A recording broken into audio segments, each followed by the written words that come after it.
दोस्तों, we are here for having the revision of chapter 15, chapter P block elements, in which we are having the element of group 15, 16, 17 and 18. मैं इस video के अंदर मैं आपको जितने भी इसकी प्रॉपर्टीज़ हैं सबका एक फास्ट फॉरवर्ड समरी दूंगा और साथ में मतलब इसको आप एक फॉर्मूला वीडियो बोल सकते हो, जिसमें आपके पास में सारे एक बार में जो भी सीक्वेंसेस हैं वो मतलब जो भी ट्रेंड्स होते हैं ना कि मतलब less than this less than would उस टाइप से आपको जानने का मौका है यहाँ पे। आप लोग प्लीज़ ध्यान से इस वीडियो को देखिए और मेरा मानना है कि बहुत ही कम समय के अंदर में आप लोग एक साथ में इन चारों ग्रुप के जो भी एलिमेंट्स के ट्रेंड्स हैं वो एनालाइज कर सकते हैं। Okay, so without wasting much time let's start. ठीक है, तो चैप्टर के अंदर मतलब जो भी ट्रेंड होंगे उन्हीं की बात करूँगा मैं, ट्रेंड्स का एक्सप्लेन नहीं करूँगा। अगर आपने प्रॉपरली एनसीईआरटी पढ़ी हुई है तो आपको ये ट्रेंड समझने में कोई दिक्कत नहीं जाएगी और मैं चाहता हूँ कि आप लोग इसको अपनी कॉपी के अंदर में नोट कर लीजिए। सारे पॉइंट्स शॉर्ट में एक्सप्लेन किए गए हैं, ज़्यादा डिटेल में उनसे बात नहीं की गई है। Okay, so let's start. ठीक है, कुछ 20-25 पॉइंट मैं एक्सप्लेन करूँगा जो कि बहुत काफ़ी हैं अगर आप किसी भी कॉम्पिटिटिव एग्ज़ाम की तैयारी कर रहे हैं। नीट की बात कर लो या एनडीए का बोल लो या जेईई का बोल लो, अगर आपने ये एक बार रिवाइज़ कर रखा है तो आप कम से कम 50 से 60% तो चीज़ें आप इन्हीं आधे घंटे मतलब जो भी टाइम का वीडियो बनेगा इसमें आप कवर कर लोगे इसको। ओके, तो let's start. The very first thing you should know about this group elements. चारों ग्रुप के एलिमेंट होंगे तो चारों की अलग अलग बातें करूँगा मैं। इसमें 15 ग्रुप की बातें, 15 ग्रुप के एलिमेंट्स जो हैं उनके लिए जो भी ट्रेंड होंगे बताऊँगा पहले, बाद में 16 ग्रुप के जो एलिमेंट्स हैं उनके लिए ट्रेंड्स कैसे फॉलो होते हैं बताऊँगा आप लोग को मैं। Then same 17th and 18th के जो एलिमेंट्स हैं उनके लिए इतनी ज़्यादा चीज़ें नहीं हैं, तो वहाँ पे आपको बहुत सी बातें नहीं आएंगी और कुछ बातें कॉमन रहेंगी। तो कॉमन वाली जो बातें रहेंगी मैं उनको साथ में एक्सप्लेन कर दूँगा कि इन सब चारों पाँचों के लिए जो भी ट्रेंड है वो इस तरीके से है। ओके, तो हेडिंग लगा लो बच्चों। We are studying here P block element revision. P block elements की जो रिविजन है ये हम पढ़ रहे हैं यहाँ पे, और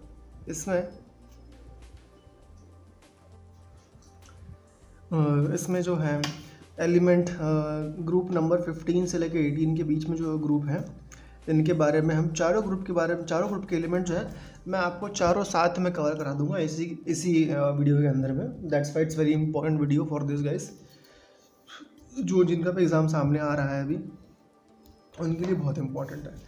okay, so point by point you start noting this points. Note करिए आप।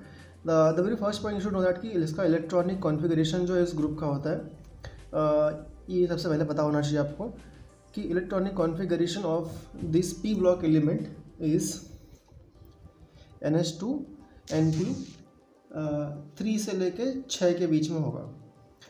ग्रुप 15 से लेके 18 की बात कर रहा हूँ मैं। NH2 NP 3 to लेके 6 के बीच में होगा और यहाँ पर N की वैल्यू जो है that is ranging from 2 to 7। First point complete. In group के एलिमेंट्स के लिए इलेक्ट्रॉनिक कॉन्फ़िगरेशन जो है वो होगा NH2 NP3 NP 3 to 6 होगा। सेकेंड पॉइंट जान लो बच्चों। अब सेकेंड पॉइंट से मतलब यहाँ से अब मैं ग्रुप 15 के एलिमेंट्स जो होंगे उनकी बात चालू करूँगा। ग्रुप 15 के एलिमेंट्स में जो भी ट्रेंड्स हैं वो बताऊँगा आपको। ठीक है, तो बच्चों ग्रुप 15 के एलिमेंट्स में फ़र्स्ट पढ़ना पड़ता है हमें हाइड्राइड्स। तो पहले हाइड्राइड्स के जो भी ट्रेंड है उनकी बात कर लेते हैं। हाइड्राइड्स के लिए देयर आर 3 डिफरेंट ट्रेंड्स। ठीक है, अगर आप बॉन्ड एंगल की बात करो, if you are studying about the bond angle, if you are studying about the thermal stability, अगर आप थर्मल स्टेबिलिटी की बात करोगे, and if you are studying about the basic strength, अगर आप बेसिक स्ट्रेंथ की बात करोगे तो इन तीनों चीज़ में, ठीक है, 1, 2 और 3, इन तीनों चीज़ में जो ट्रेंड फॉलो होता है वो होता है NH3 is more then PH3 is more then ASH3 is more than what SBH3 and is more than BIH3। ये ट्रेंड फॉलो होगा बॉन्ड एंगल, थर्मल स्टेबिलिटी और बेसिक स्ट्रेंथ के लिए। समझ में आ गया आप लोग को? ओके, तो ऐसे ही हम आगे बढ़ते हैं। सो द नेक्स्ट जो है वो होगा बॉइलिंग पॉइंट का ट्रेंड। ठीक है, बॉइलिंग पॉइंट के लिए ट्रेंड देख लो क्या होगा। The lowest boiling point is for PH3 के लिए, देन उससे ज़्यादा होता है ASH3 के लिए होता है, देन उसके बाद रहेगा अमोनिया के लिए, देन उसके बाद रहेगा एंटीमनी के लिए, एंड देन उसके बाद रहेगा BiH3 के लिए। इस तरीके से होगा। Then next is trend for melting point, 4th 5th। ठीक है, मेल्टिंग पॉइंट का ट्रेंड भी जान लो आप। मेल्टिंग पॉइंट में ट्रेंड जो है वो होता है कि PH3, उससे ज़्यादा फिर ASH3, then obviously SbH3, then ammonia, and then इसके बाद में BiH3। तो मेल्टिंग पॉइंट इस तरीके से हो गया। समझ में आ रहा है क्या बोल रहा हूँ? ये आपको ठीक है ट्रेंड्स याद करने हैं, एग्जाम में बहुत काम में आएंगे आपके। देन 6th वाला जो है, 6th is for reducing nature. Reducing nature के लिए भी ट्रेंड जान लो आप लोग। रिड्यूसिंग नेचर क्या होता है? तो ये आपका डिक्रीज़ करेगा डाउन द ग्रुप, इसमें कोई एक्सेप्शन नहीं है। एक्सेप्शन जो है वो बॉइलिंग पॉइंट और मेल्टिंग पॉइंट के अंदर थे, बाकी तो एक्सेप्शन नहीं है। तो रिड्यूसिंग नेचर जो है वो डाउन द ग्रुप इंक्रीज़ करता है, तो अमोनिया का सबसे कम होगा, देन उसके बाद में PH3, then ASH3, then SbH3, then BiH3। मेरा बस इतना कहना है कि जो बच्चे अभी 11th क्लास में हैं वो प्लीज़ इस वीडियो को ना देखें, बिकॉज अभी काफ़ी कुछ आपके ऊपर से निकल जाएगा सर के। ओके, तो इतनी चीज़ें आपके हाइड्राइड्स में काम में आती हैं। अच्छा, ये फर्स्ट टॉपिक था इन ग्रुप 50 एलिमेंट्स के अंदर में। अब सेकंड टॉपिक जो है वो हाइलाइट्स का होता है ग्रुप 50 एलिमेंट्स के अंदर। हाइलाइट्स की बात कर लेते हैं। अब हाइलाइट्स में जो पढ़ना पड़ता है वो होता है सोल्यूबिलिटी। यदि हाइलाइट्स का जो फर्स्ट पॉइंट होता है वो होता है सोल्यूबिलिटी। तो सोल्यूबिलिटी जो है वो हाइलाइट्स में हाईएस्ट जो होती है वो होती है NH3 के पास, बहुत सोल्यूबल रहेगा बिकॉज बॉन्ड काफ़ी पोलर होता है इसमें। Then NCl3, then NBr3। इस तरीके से आप कंपेयर कर सकते हो। फ्लोराइड्स की हाईएस्ट होगी, क्लोराइड्स की उससे कम होगी, और ब्रोमाइड्स की और भी कम होगी। देन इसके अच्छा इसमें हम नोट करते हैं ये 7th ट्रेंड था आपका। देन 8th पॉइंट जो है वो होता है कि लुईस जो बेस है ना, तो लुईस बेसिक नेचर जो होता है उसकी स्ट्रेंथ कितनी होती है, मतलब कौन कितना अच्छा लुईस बेस है, इस तरीके से। तो अब यहाँ पे चारों हाइलाइट्स होते हैं, आयोडाइड, ब्रोमाइड, क्लोराइड और फ्लोराइड। तो इसमें सबसे ज़्यादा बेसिक जो होता है वो होता है आयोडाइड। तो Ni3 सबसे हाईएस्ट बेसिक रहेगा, देन NBr3 की बेसिक स्ट्रेंथ हाईएस्ट होगी, देन उसके बाद में NCl3, देन NF3। इस तरीके से basic strength, Lewis basic strength है, लुईस की बेसिक स्ट्रेंथ जो है वो इस तरीके से वैरी करती है। देन 9th पॉइंट में हम देख सकते हैं कि बॉन्ड एंगल जो होता है, ये देखना पड़ता है कई बार। बॉन्ड एंगल जो है वो फॉस्फरस में कंपेयर करते हैं नॉर्मली, तो हाईएस्ट बॉन्ड एंगल होगा क्योंकि रिपल्शन सबसे ज़्यादा इसी में होगा, तो बॉन्ड एंगल होगा PF3। सबसे कम PF3 में होता है, क्योंकि जो बाकी जो लोन पेयर्स जो हैं वो बाकी 3 बॉन्ड को दबा देती हैं।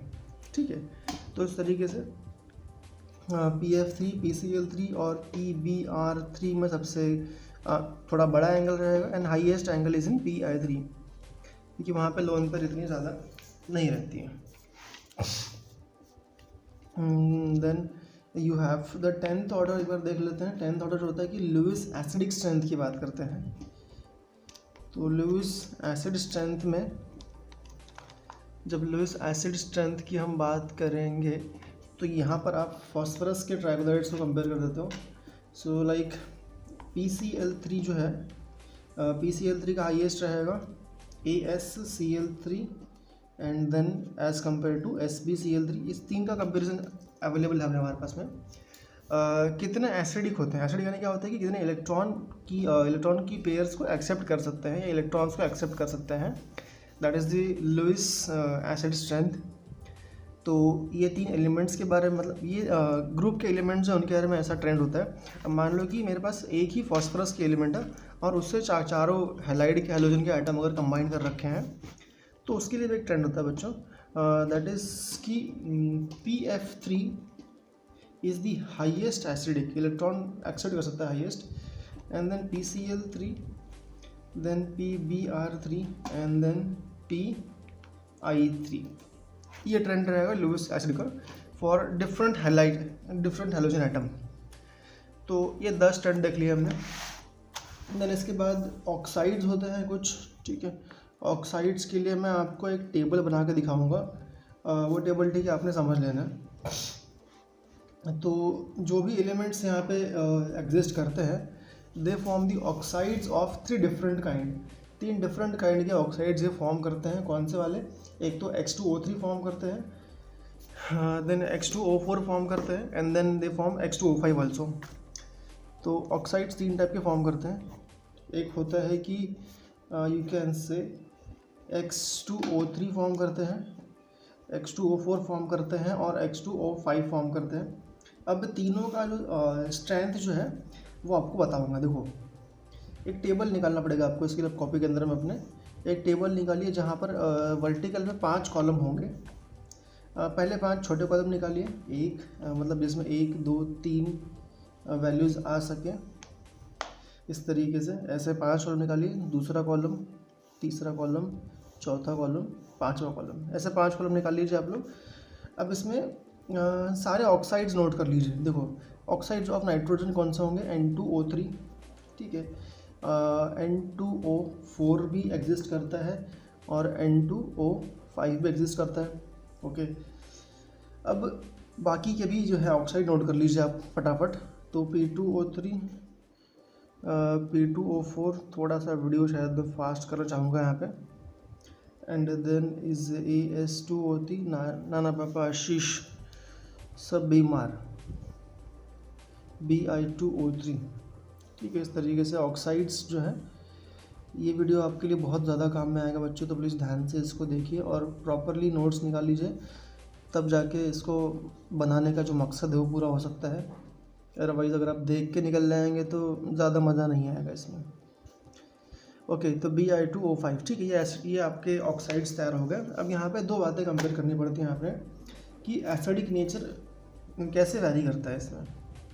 तो जब ऑक्साइड का जो नंबर बढ़ता है यहाँ पे, जब आप इन तीनों कंपाउंड की बात करोगे, तो यहाँ पर एसिडिक नेचर जो है वो इंक्रीज़ करेगा। In this direction acidic nature increases. ये नोट कर लो, बहुत इंपॉर्टेंट चीज़ बच्चों। कई बार तीनों आपको एलिमेंट दिए होते हैं, कंपेयर करने को बोलता है, तो एसिडिक नेचर जो है वो इंक्रीज़ करेगा, ठीक है। अब यहाँ पर एक और चीज़ दिया कि जब आप N से मूव करोगे टुवर्ड्स बिस्मथ, तब यहाँ पे एसिडिक नेचर जो है वो डिक्रीज़ करेगा। बस ये 2 बातें आपने याद करनी है, बस इसीलिए टेबल निकलवाया था मैंने। एसिडिक नेचर जो है वो डिक्रीज़ करता है from nitrogen to bismuth, okay. Then one last point that is very important for this group 15 elements, that is कि इसमें जो ऑक्सी एसिड जो होता है ना, ऑक्सी एसिड्स जो होते हैं उनका स्ट्रेंथ की बात कर लेते हैं। मतलब कि मान लो कि आपने एलिमेंट लिया और उसमें OH ग्रुप वाले लगे हुए हैं उसमें, एंड उसको बोलते हैं ऑक्सी एसिड्स। तो ऑक्सी एसिड की स्ट्रेंथ जो होती है, that oxy acid strength of nitrogen acid, nitrogen के जो एसिड्स बनते हैं उसकी स्ट्रेंथ की बात कर लेते हैं। बाकी जगह भी सेम स्ट्रेंथ फॉलो होगा। तो H2N2, ठीक है, ये जो सबसे लीस्ट स्ट्रेंथ है इसका एसिड का। इसके बाद फिर HNO2 का स्ट्रेंथ रहता है, देन बाद में HNO3 का होता है स्ट्रेंथ, एंड देन बाद में HNO4 का होता है। कई बार ठीक है क्वेश्चन सीधा ऐसे ही पूछ लेते हैं। एक बार ये क्वेश्चन भी पूछा एग्जाम में, सीधा आपको ये क्वेश्चन दिया था कि ये ट्रेंड, मतलब 4 ऑप्शन थे, उसमें ट्रेंड सही कौन सा होगा, तो ये ट्रेंड आपको करेक्ट करके आ जाना है, ठीक है। अब यहाँ पे इस ग्रुप के एलिमेंट्स की प्रॉपर्टी खत्म हो चुकी है। Now go for the next group 16 element के जो प्रॉपर्टीज़ हैं वो ज़रा देख लेते हैं अभी फटाफट, ठीक है। तो बच्चों यहाँ पर भी सेम, ठीक है, ग्रुप 16 एलिमेंट्स। अब यहाँ पर जो फर्स्ट जो देखना पड़ता है हमें, वो हाइड्राइड्स के बारे में देखना पड़ता है कि हाइड्राइड्स की प्रॉपर्टीज़ में क्या ट्रेंड होता है। तो हाइड्राइड्स में द वेरी फर्स्ट थिंग मतलब दो चीज़ों का जो है ट्रेंड सेम रहता है।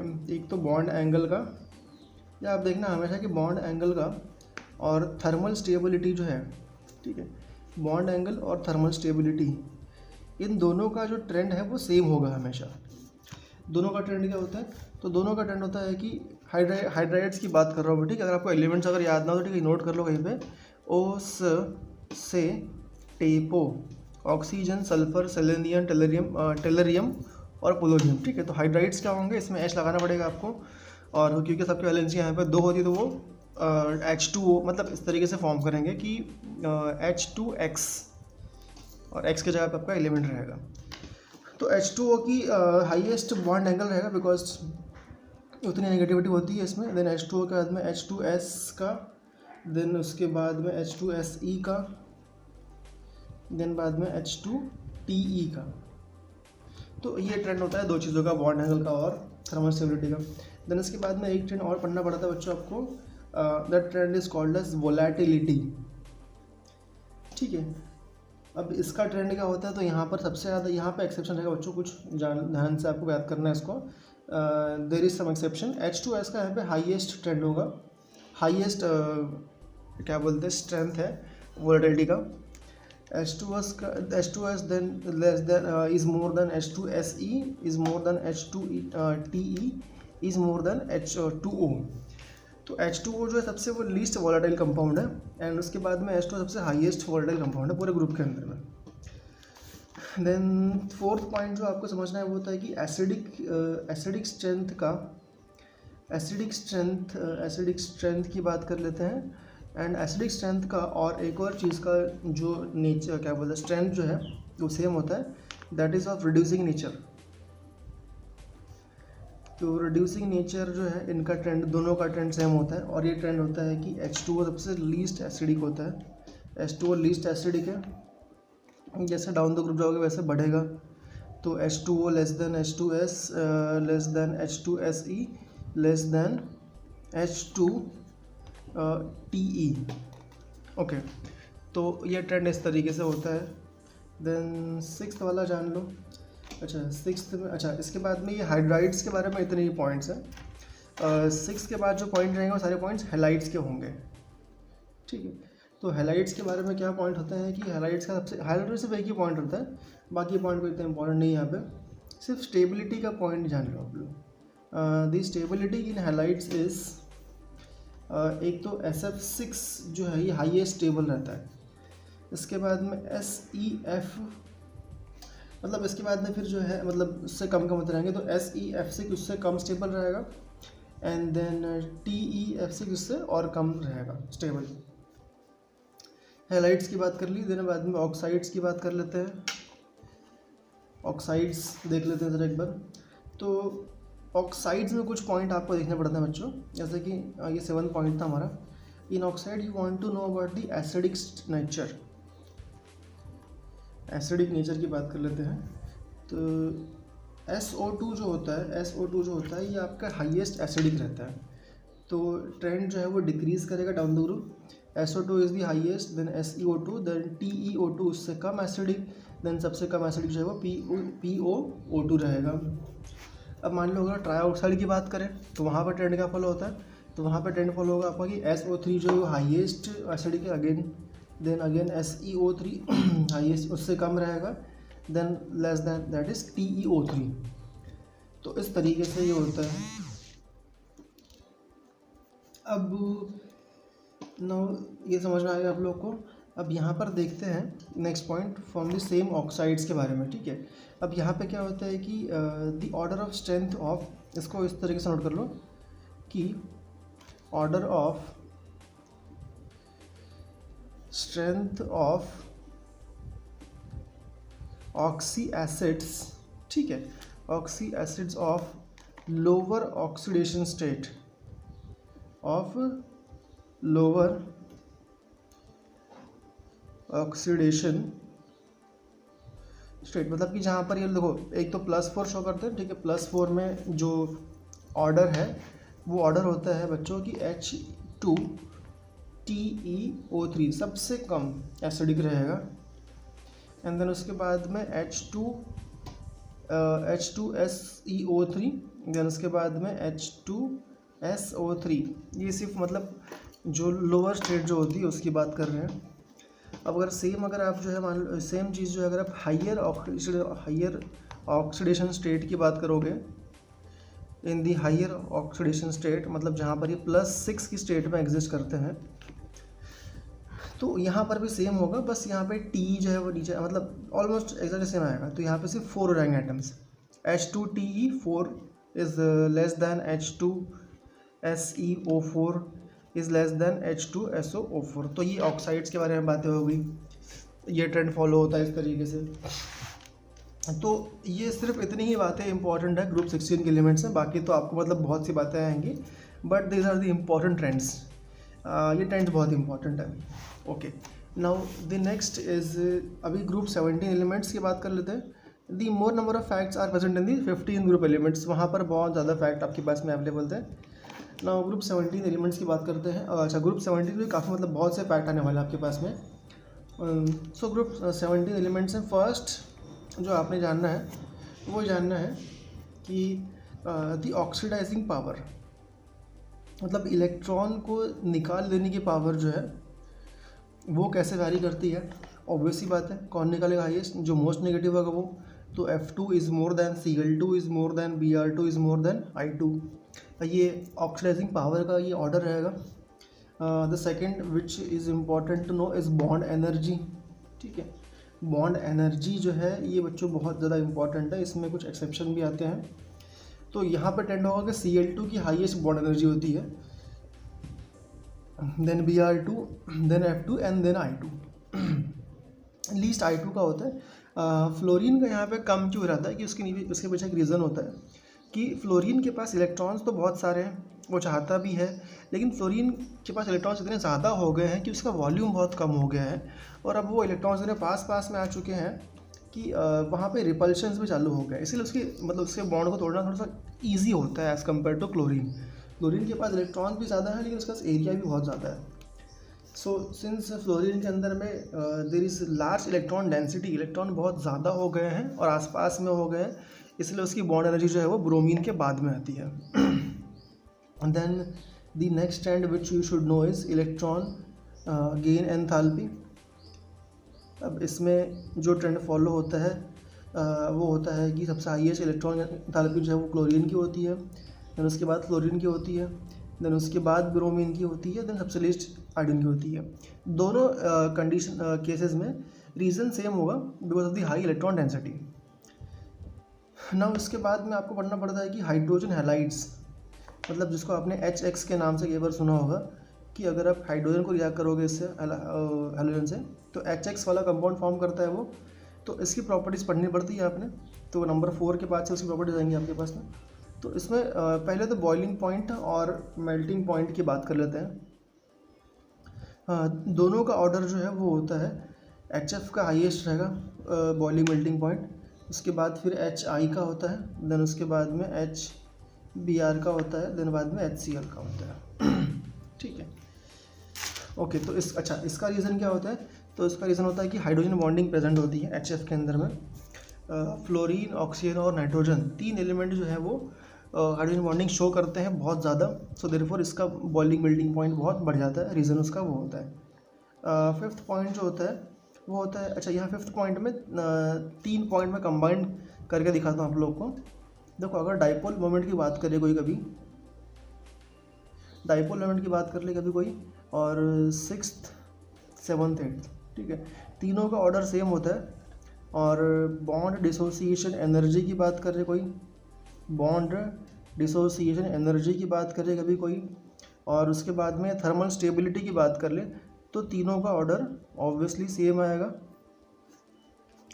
तो तीनों का ऑर्डर क्या होता है, HF का हाईएस्ट होगा, HCl का उससे कम, HBr का उससे कम और HI का सबसे कम होगा थर्मल स्टेबिलिटी, डाइपोल मोमेंट। और क्योंकि वहाँ पे इतने पोल्स, पोलराइजेशन जो इतना हो नहीं पा रहा है, चार्ज का क्रिएशन नहीं हो पा रहा है, अलग अलग पोल्स फॉर्म नहीं हो पा रहे हैं, देयरफॉर तीनों का ऑर्डर सेम रहेगा, HF more than HCl more than HBr more than HI। Okay, now next देख लेते हैं। तो 8th पॉइंट थोड़ा अलग है यहाँ पे 8th पॉइंट मतलब सेम ही है बट जान लो। 8th पॉइंट में हम 3 और चीज़ें मतलब 8th 9th और 10th जो है इन तीनों कंबाइन कर देंगे तो इन तीनों का सेम ऑर्डर निकल जाता है। एक तो बॉन्ड लेंथ की बात कर लेते हैं। बॉन्ड लेंथ बच्चों क्या होता है कि एटम्स के बीच में डिस्टेंस कितना है। बॉन्ड लेंथ, एसिडिक स्ट्रेंथ की बात कर लेते हैं कि कितना अच्छे एसिड है ये, acidic strength and reducing nature जो है, इन तीनों का ट्रेंड जो है वो सेम होता है।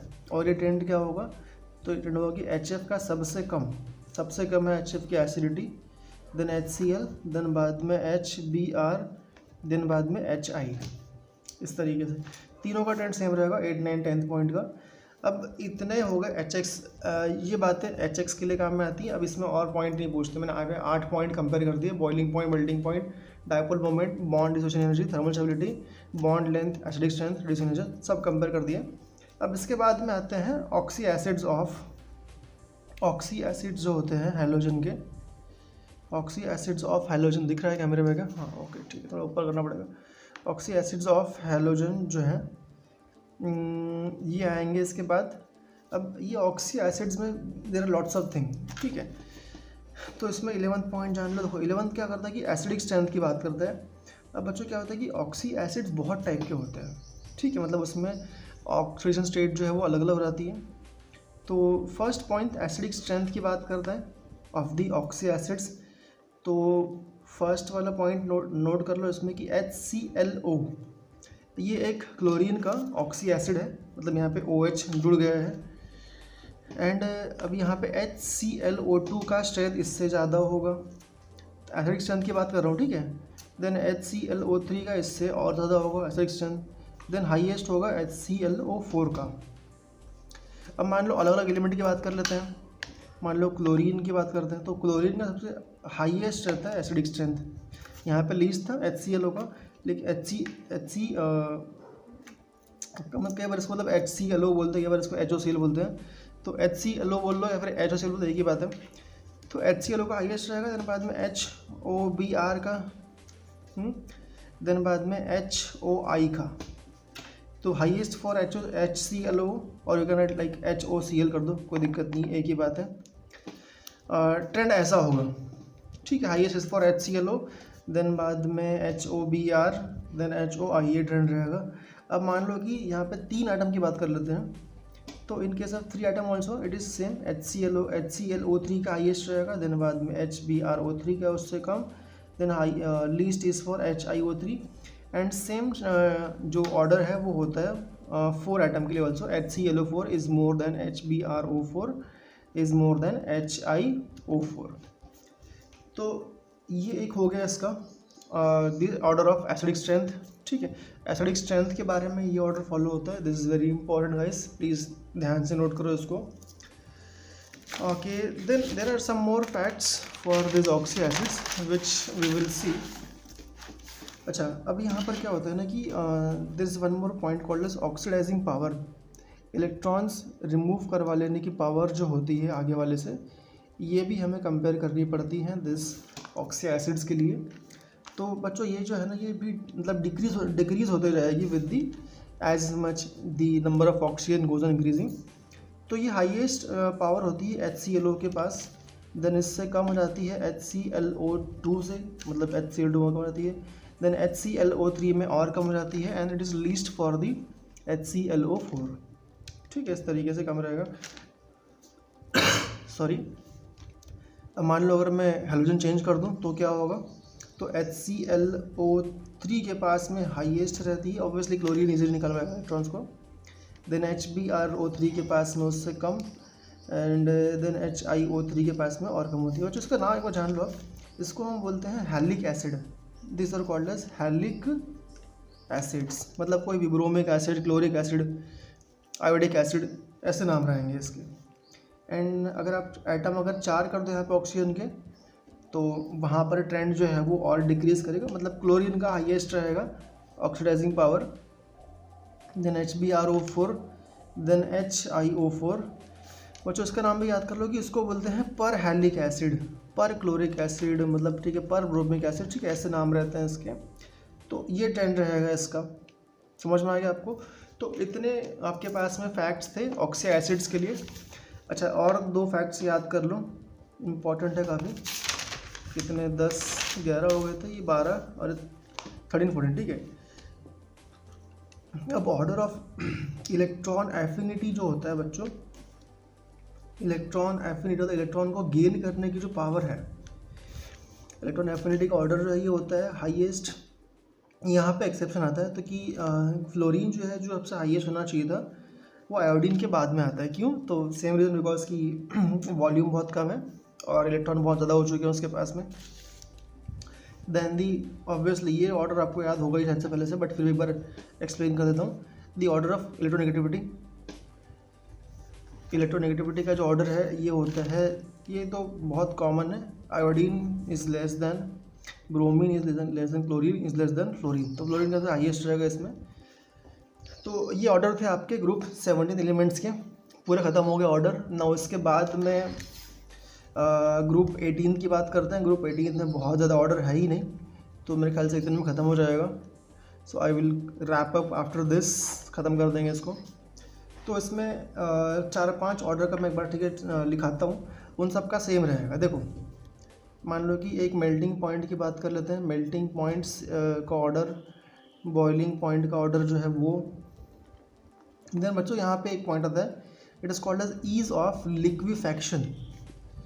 It is called as ease of liquefaction. आप कितना इजीली नोबल गैस को लिक्विफाई कर सकते हो, वो उसका ऑर्डर।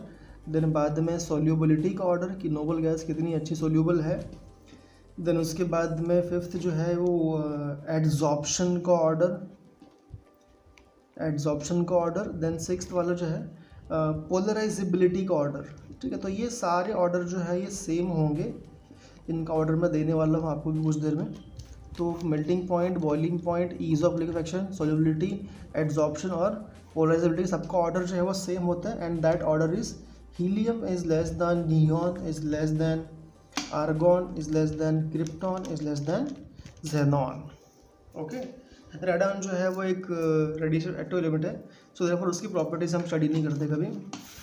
एंड इसके बाद एक ऑर्डर इसमें और होता है बच्चों, मतलब that is called as thermal conductivity. कितना अच्छा कंडक्शन देते हैं ये लोग थर्मल, जब उसका मतलब बढ़ाओगे टेम्परेचर तब। So that's called as thermal conductivity.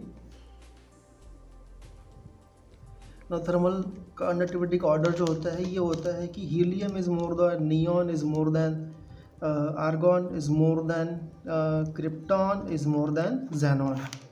तो ये ऑर्डर रहता है बच्चों। एक बार आप पूरी वीडियो को दोबारा देख लीजिए, मैंने सारे ऑर्डर कवर कर लिए हैं यहाँ पे। आई थिंक सो कि वीडियो शायद काम में आएगा आपके, बिकॉज आपके पास टाइम बहुत कम होता है। तो प्रॉपरली इसके नोट्स निकाल लीजिए और इसको 2-3 बार लिख के देखिए, because P block element is completely, इसमें आपको याद ही करनी है चीज़ें और कुछ इसमें है नहीं।